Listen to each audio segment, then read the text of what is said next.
कांग्रेस के विधायक अनूप सिंह जी हमारे साथ हैं। अनूप सिंह जी, ये आप लोगों के सरकार के कार्यकाल का अंतिम सत्र है, किस तरह से देख रहे हैं आप इसे? ये दूसरा दिन था सत्र का। देखिए, हमारी सरकार ने 1932 सरना धर्म कोड, ओल्ड पेंशन स्कीम, ये सब पारित करके हमारी सरकार ने एक मिसाल पेश किया है।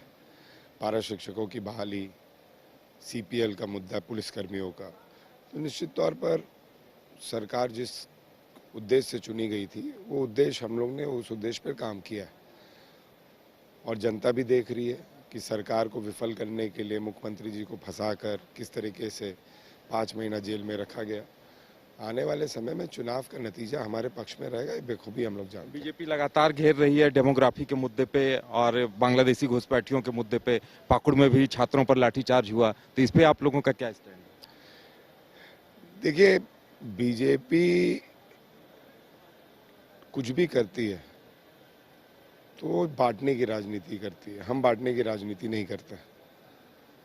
बीजेपी ने लोकसभा चुनाव में सीपी सिंह के द्वारा एक कार्यक्रम हुआ था, जिसमें उन्हीं के कैडर्स को, कोई बैकवर्ड था, कोई फॉरवर्ड था, कोई जनरल था, कोई आदिवासी था, कोई कुर्मी समाज के लोग थे हमारे, उन लोग को मुस्लिम समाज के लोग बताकर एक प्रोग्राम उन्होंने किया। बाद में उनका भेद खुला। तो ये सिर्फ और सिर्फ हिंदू मुस्लिम करना जानते हैं। सरकार निश्चित तौर पर पैनी नज़र रखी हुई है। घुसपैठ किसी भी तरीके से झारखंड में सरकार बर्दाश्त नहीं करेगी। जो झारखंडी हैं उनका भी सम्मान के लिए बीजेपी को सोचना चाहिए। जिस तरीके से बीजेपी बस हिंदू मुस्लिम करके झारखंड को बांट रही है, उस तरीके से बीजेपी को आदिवासी मूलवासी की भी भावनाओं को समझना चाहिए था और गवर्नर के पास जाकर 1932 के खतियान को पारित कराने के लिए बोलना चाहिए था। सरना धर्म कोड के बारे में सोचना चाहिए था, लेकिन उसके बारे में तो बीजेपी कुछ नहीं बोलती है।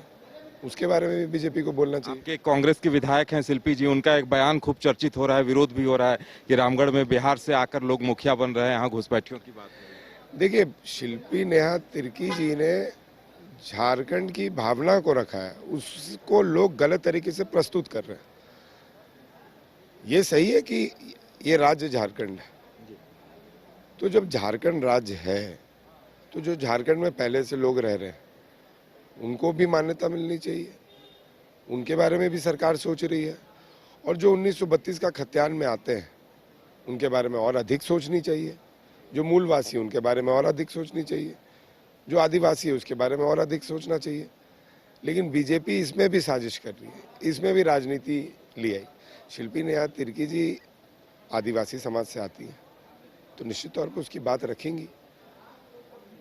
उन्होंने झारखंड में रहने वाले लोगों को गलत नहीं बोला है। उन्होंने बोला है कि जो बिहार से अभी भी आ रहे हैं, तो कोई भी राज्य का एक अपना सीमा रेखा होता है। तो गलत क्या बोला उन्होंने तो बस ये बोला है कि जो घुसपैठ है वो हर तरीके से रुकना चाहिए। अब झारखंड का पॉपुलेशन अगर बढ़ता जाएगा तो सरकार की सुविधाएं को भी पहुंचाना और कठिन होते जाएगा। तो जो लोग पहले से रह रहे हैं उन तक ये सुविधा ज़्यादा अच्छे से पहुंचे, तो उसको तोड़कर बोला जा रहा है।